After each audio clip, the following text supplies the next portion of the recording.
Hi everyone, thanks for coming back for part 4. I have some more Pentecost tables that I would like to share, but before I get into those, I feel like I really need to backtrack a little bit and clarify some things on some tables that I've already gone over, and 2 of those tables were on the Feast of Weeks, which is another term for Pentecost.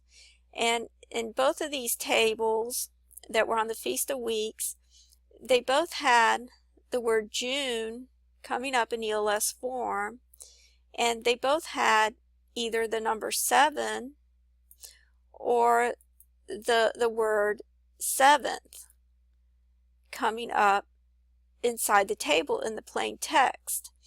And I had made a comment about how Jesus is the one who confirms the covenant, that the tribulation doesn't necessarily begin with a 7-year peace treaty, as has been interpreted by most people or most teachers of Bible prophecy.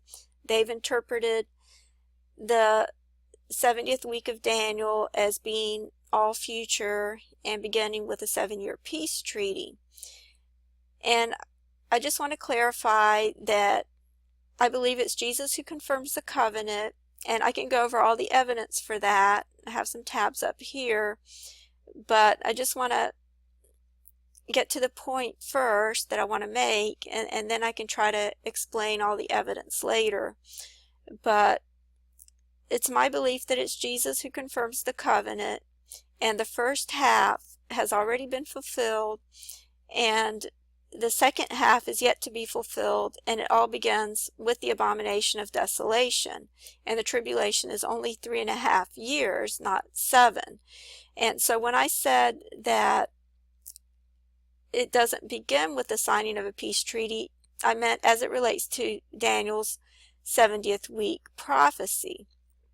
There may very well be a peace treaty that would set off the tribulation and would set off sudden destruction, but that would probably be part of the abominations that would start off the tribulation. There wouldn't be 3.5 years of peace in between the signing of an agreement such as that and then an abomination and sudden destruction 3.5 years later.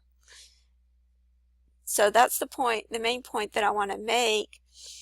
And I also want to explain how one of the reasons that most people believe that it's the Antichrist who signs a 7-year peace treaty, a lot of that comes from a book that was written by Sir Robert Anderson called The Coming Prince, where he supposedly made some calculations that work out to Palm Sunday, to the exact day of the Lord's first coming.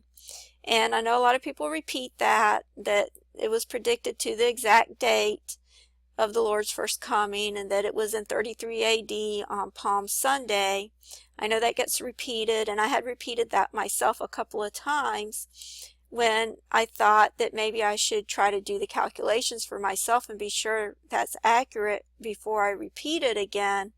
And that's when I realized that I didn't even know where to begin to make those kind of calculations to try to figure that out. Because first of all, you have to account for leap years. You also have to account for the calendar changes, and you need to have an exact date to start your calculations with. And it only took me 2 seconds to realize that there's no way I could even begin to calculate that. And so God did not come, or Jesus did not come just for the geniuses of the world. He doesn't expect people to be able to make these kinds of calculations without even a calculator or a computer, and then reprimand them for it, for not recognizing the time of his arrival because they couldn't figure that out. God does not expect us all to be geniuses. But there is a calculation that's very simple to do, and in fact I've done it right here, and that's based on the decree that's recorded in Ezra 7, that was made by Artaxerxes. This was the third of the 3 decrees that are recorded in the Bible. One was by Cyrus, and then one by Darius, and then the third decree was by Artaxerxes, and it's recorded in Ezra 7. And then what Nehemiah was recorded in Nehemiah is basically a conversation which has mostly to do with the wall, which may be a reason for why there's a mentioning of the wall being built after it gives the time frame for the prophecy, that it makes a separate mention of the wall, and that may be what was recorded in Nehemiah 2. But the actual decrees to rebuild Jerusalem are, I believe they're all recorded in the book of Ezra. I'm not sure, but I know it's the one in Ezra 7 that is the one that actually works out to the correct time frame for the Lord's coming. And it's a simple calculation that can be done manually by hand. It's this one right here. All you have to do is add 457 BC plus 483 years, which brings you to 26 AD, and then 1 year because there was no year 0, which brings you to 27 AD, and then when you add 3.5 years to that, it brings you to a crucifixion date of either 30 AD or 31 AD. And I can talk a little bit more about that and a little bit more about the evidence behind why I believe it's Jesus who confirms the covenant. But I just want to point something out that I just realized this morning when I was thinking about that. And it's something that I've done before, but I just realized it again, and I want to show it to you. But my main point is that God does not expect us to do very complex calculations. I never really agreed with that. I always thought that He just meant for us to deal strictly with years and be able to find the answer, just like with this one right here. It's a simple calculation that anyone can do with a piece of paper or even in their head maybe. And then if you go over here to the prophecy, you see that it says that there will be 7 weeks, which is 49 years, and there will also be 62 weeks, which is actually 62 years. 60 means 60, and then 2 weeks would be 62 weeks, which can be interpreted as years in terms of the Lord's second coming, because the word weeks can actually refer to Pentecost. That's why it's called the Feast of Weeks, and that may very well be why this particular one came up in the book of Daniel itself, because I do believe it may very well be referring to Pentecost.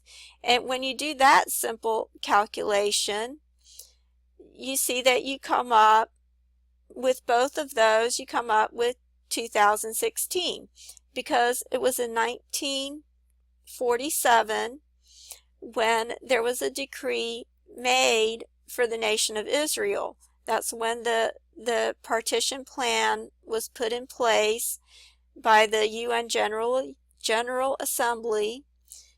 Resolution 181 was the partition plan for partitioning Palestine, and that was in 1947. So if you're dealing strictly with years and God makes it simple for us, all you need to do is add 69 to that and you get 2016. And then the other part of the prophecy was that there would be 7 weeks. So you had the 69 weeks from the decree. So one decree was the the forming of the nation of Israel, which was part of the plan to partition Palestine so that Israel could become a nation. That plan was put into place in 1947. So when you add 69 years to that, you get 2016. And then the other date that could be construed as being a decree to rebuild Jerusalem, specifically the capital city of Israel, when that was retaken in 1967, that could be construed as the commandment to rebuild the city when it was actually retaken in the Six-Day War in 1967. So that's another date that people calculate from. And when you're dealing with just strictly years, if you add 49 to 1967, that brings you to 2016. And it was actually June 7th was the exact date that Israel was retaken. So on June 7th would begin the 50th year. That would be the completion of the 49 years, and the 50th year would begin exactly on June 7th. And then, of course, this one was sometime in November. But like I said, if God is just talking about years, as I believe he was with the first prophecy, which is a simple calculation that can be done with years, you don't need months or an exact date or anything else to come up to the correct crucifixion date, which would have been in 31 AD, because out of all the possible Passover dates, there's only one that accounts for the 3 days and 3 nights in the tomb. There's no way that you can fit 3 days and 3 nights with a Friday crucifixion in 33 AD as purported by Sir Robert Anderson.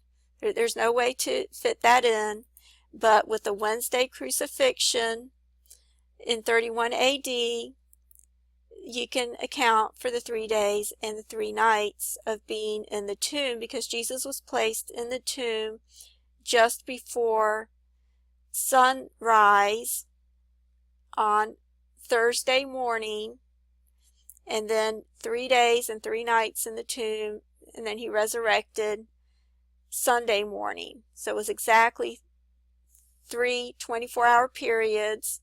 This is another thing that I've researched into depth that I could explain, but it would take several videos to explain all of this. The other thing is the mysterious events that began in 31 AD. There's some websites say 30 AD, some say 31 AD. It's somewhere in between those two dates. Is somewhere around that time, would be 3.5 years later from the Ezra decree, which works out to 27 AD. It wouldn't make any sense for the mysterious events to begin to happen, which part of it was the splitting of the veil, which is recorded in the scriptures. So that has to be the time when it actually happened at the crucifixion. And these events are recorded in the Talmud for the year 31 AD. There was a lot of other things that happened as well besides the veil being rent. And it's all recorded in the Talmud, and the year that it points to is 31 AD.